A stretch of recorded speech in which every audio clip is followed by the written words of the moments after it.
On the morning of the 24th of June 1916, Thomas Whitmore, 52 years old, gets ready to go to work at the local textile workshop.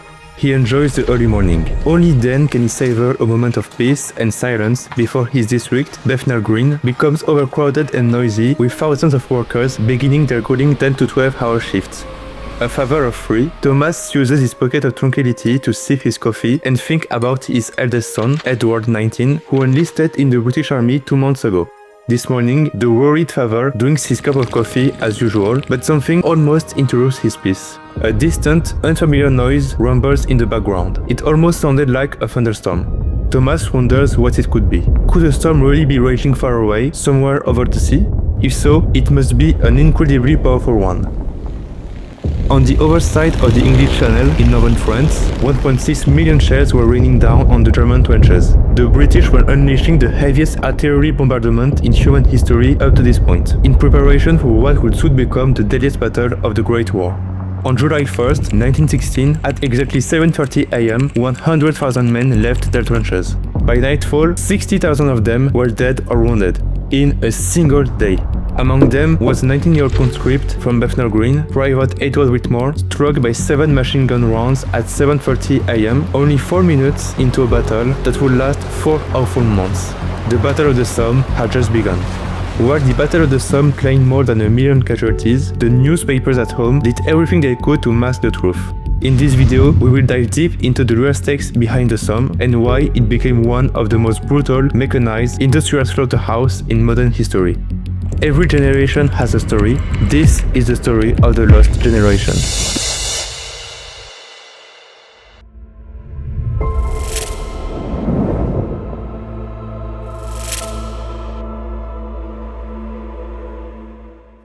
By early 1916, the war had become a brutal stalemate. On the Western Front, both the Allies and the Central Powers were locked in trenches stretching from the North Sea to Switzerland. Each side had tried and failed to break through.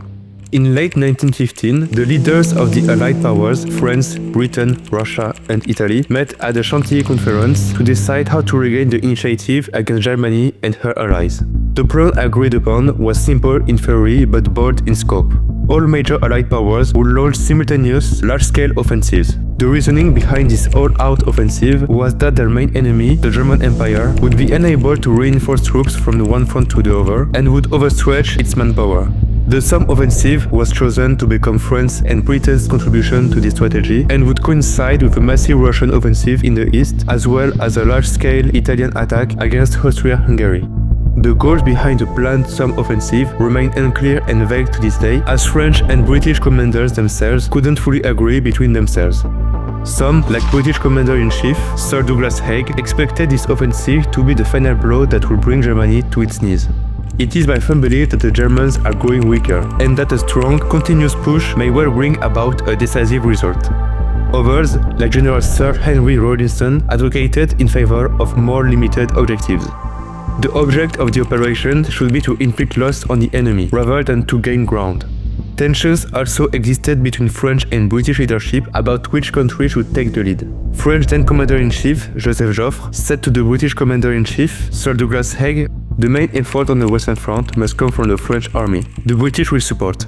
But Haig thought different and declared to the War Committee, "There is, in my judgment, no need to wait for French action. The British army is ready to assume the lead." However, as ambitious as it was, the Allied strategy relied on one out-of-their-control assumption, that the Germans would not attack first, which they did. On the 21st of February 1916, the German Empire launched a massive offensive in the direction of Verdun with the intention to, quote, bleed France white. And as this was by far the largest German push against France since the early weeks of the war, the French army had no choice but to divert men, guns, and attention from the planned Somme offensive. From a joint Franco-British strike, the Battle of the Somme became, by necessity, Britain's burden, and Britain's baptism of fire into mechanized industrial modern warfare.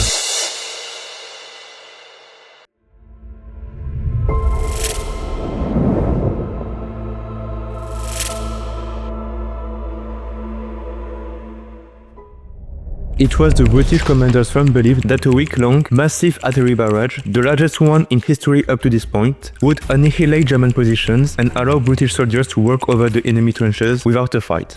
From the 24th of June to the early morning of the 1st of July, 1.6 million shells were relentlessly fired on the German trenches. With such a cataclysmic thunderstorm fired on the two German defensive lines, it seemed very reasonable for the British, commanders and soldiers alike, to feel very optimistic. On the 30th of June, the day before the attack, Sir Douglas Haig wrote in his diary, "The weather report is favorable for tomorrow. With God's help, I feel hopeful. The men are in splendid spirits. The wire has never been so well cut, nor the artillery preparation so thorough." A positive attitude also present within the soldiers and officers, as Captain Charles May wrote, "It was a glorious morning. We go over in 2 hours' time. It seems a long time to wait. Waiting is rotten." I think it tries to nerve more than the actual movement of assault. For days, the men have been told that the artillery barrage had completely annihilated the Germans and that they would, quote, "be able to walk across the woman's land with your hands in your pockets." The British commanders were so confident that they had, in some areas, ordered their men to walk in lines in the direction of the German positions, carrying 30 kilograms of gear in their backpacks.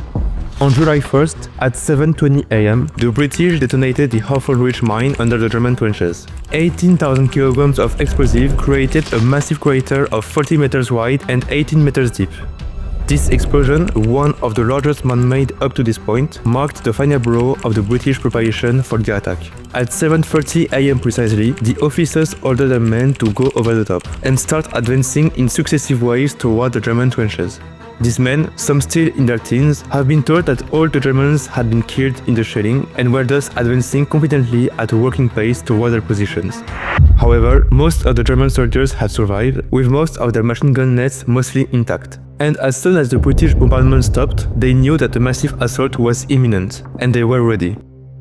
Within minutes, sometimes even seconds after the first British waves have went over the top, a rain of fire and steel started raining down on the British as the German machine gun nests opened fire simultaneously on the exposed and unprotected lines of men. In the first 10 minutes only, some regiments lost more than half of their men. In certain sectors, the first 2 British waves were completely annihilated before even crossing 50 meters, and entire units were completely wiped out within minutes. The Royal Newfoundland Regiment, for example, lost more than 90% of its men in less than 15 minutes. This was an absolute human slaughterhouse. It is estimated that more than 30,000 men were either killed or injured within the first hour alone. This meant that, on average, 8 to 10 British soldiers were either killed or wounded per second during that hour, barely meters after having left their trench, without even having seen a German. British veteran Maurice Sims later described the 1st of July attack as followed. "Machine gun bullets swept like rain, men climbed the parapet and added their bodies to the pile." The British commanders, however, had no idea of how cataclysmic their losses were and assumed that their objectives were being reached and therefore didn't call off the assault. By midday, some units tried launching second and third waves of assault and mostly suffered the same fate as the first wave. By the end of the day, the British had suffered 57,000 casualties with 19,000 deaths. This is, by far, the bloodiest day in British military history. The British suffered nearly 60,000 casualties for extremely marginal gains. The French, however, did significantly better further south, where they advanced up to 3 kilometers deep during that day, which is a huge gain for World War I standards, while suffering only 1,600 casualties, a fraction of the nearly 60,000 British casualties. The Germans suffered around 13,000 casualties, the majority of them inflicted by the French. The British catastrophic losses, compared to their French and German counterparts, can be explained by a lethal combination of poor tactics, flawed assumptions, and overconfidence in their artillery. The artillery bombardment had failed to destroy the German machine gun nets and cut the barbed wire lines. Most of the British soldiers participating in the offensive were inexperienced, and many came from the Pals battalions, in which men from same villages enlisted and served together and were sent to the front, having been given the impression that they were going on a friend group adventure. The British also had extremely poor real-time communication, and the commanders had no idea of the slaughter that was happening and couldn't adjust their plans. Lastly, the German defenses had been vastly underestimated by the British High Command. All these mistakes combined ultimately led to one of the worst military catastrophes of modern warfare history. Despite that horrific first day, the offensive would not be cut off and would continue for 4 cruel months. The 1st of July 1916 was just the beginning.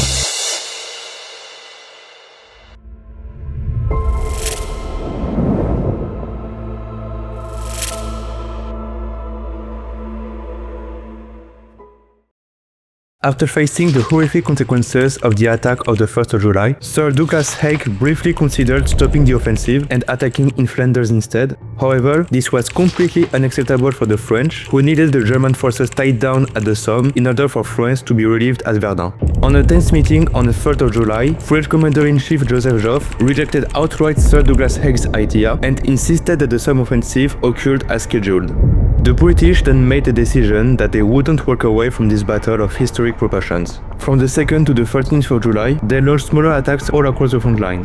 However, these attacks were often uncoordinated, with little artillery support, and conceded the attackers only very limited gains. But this time, they started becoming aware of the problems related to command, real-time coordination, and artillery accuracy and effectiveness. On the 14th of July began the second phase of the battle. Realizing that major changes in tactics were necessary, General Henry Rawlinson, under pressure by Sir Douglas Haig, planned a surprise massive night attack, the first of such a scale for the British Army during the Great War. Artillery barrage began at 3:25 am. This time, it was short, intense, brutal, and immediately followed by infantry assault, and coordination between infantry and artillery had been vastly improved. The attack allowed British forces to capture Bazentin-le-Petit, Bazentin-le-Grand, and Longueval within hours, a major success. The German second defensive line was pierced, but the British failed to exploit this victory. From the end of July, the front lines would more or less stabilize, with extremely high casualties on both sides. The German defense tactics had adapted, and the use of artillery from both sides had become more than predominant, with the mass majority of the casualties inflicted by shells rather than bullets. At the same time, the French were advancing with greater effectiveness than the British, capturing Cléry, Biache, and parts of the Comble sector, and continuing their push with better coordination between infantry and artillery.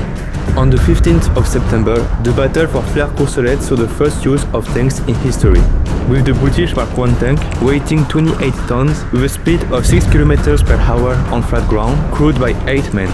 Due to many mechanical failures, only 21 units of this tank were effective in battle, but the shock value was immense and stated to both the Allies and Germans that a new mechanized era of warfare had just begun. Despite their many flaws due to its primitive start, Sir Douglas Haig ordered many more of these tanks. By October, after 2 months of bloodshed, the Allies had gained only modest territorial gains at an enormous cost. But still, Sir Douglas Haig remained determined to press the offensive before winter sets in, hoping to relieve the French, still locked in at Verdun, and break through German lines before bad weather conditions made operations impossible. But the reality on the ground was grim. Mud, rain, exhaustion, and the horrific attrition had sapped both sides. The weather had then become the main enemy, with unrelenting rain transforming the battlefield into a massive swamp, drowning both men and artillery. The trenches were collapsing, and morale plummeted on both sides. The battle officially ended on the 18th of November with the onset of winter after more than 4 months of horrifying fighting. The Battle of the Somme resulted in some of the highest losses in military history. The British had lost more than 420,000 men, dead and injured, the French 200,000, and the Germans about 450,000, marking a total of more than 1 million casualties on both sides. This is the deadliest battle of the Great War. In exchange for all these lives, the Allies only gained 10 to 12 kilometers at the deepest point, with no major strategic objective captured. The Germans held their lines, but at an enormous cost. The Battle of the Somme, combined with the failed offensive at Verdun, exhausted German reserves and forced a defensive posture for the whole of 1917. The British public opinion had been lied to about the effectiveness and the cost of the battle, but the truth gradually emerged from letters from the soldiers, as well as their return from the front lines. The Battle of the Somme revealed the true horror of modern warfare and forced acceleration in the development of artillery coordination, air reconnaissance, combined armed tactics, and saw the first ever introduction of the tank on the battlefield. While not a breakthrough, the Somme relieved the French at Verdun and pinned down many German divisions. The British Army, though devastated, emerged hardened and experienced, vastly improved since the catastrophic failure of the 1st of July. In the end, the Battle of the Somme did not achieve its objectives, but its outcome was far from meaningless. It shaped the rest of the war, future of warfare, as well as the psychological, cultural, and ideological landscape of the entire 20th century, at the cost of an entire generation.